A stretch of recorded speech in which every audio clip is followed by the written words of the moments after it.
Okay, nakabukas ang headlight. Ang headlight ni sir, Philips T19, kita niyo yan. Apo. Tapos naka-hazard, may park light, at nakabukas po mini driving light. Mga sir, no? Ipapabusina po natin sa may-ari. Titingnan natin kung kukurap. Sir, sige po, busina niyo po, sir. Yan. Kawang San Pedro Pulweber po tayo, no? Check po natin ang charging po natin. Idle po tayo, walang nabira. 12.7, 12.8. Pakita natin yung talagang walang kurap, no? Sa low beam at sa high beam na mini driving light. Busina po tayo mga sir.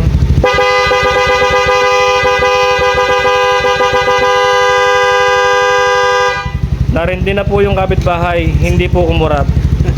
Ngayon tatanungin natin yung may-ari, baka mayroon pang naisabihin sa gawang San Pedro Pulweber. Ay, maraming salamat po.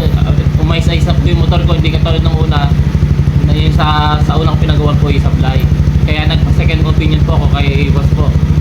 Ayun, naayos naman po. Maraming salamat po sa paggawa po. Okay po sir. Peace po tayo sir. Okay po. Thank you po. Okay, thank you rin po. San Pedro Pulweber, PM sa Gusto. Maraming salamat po.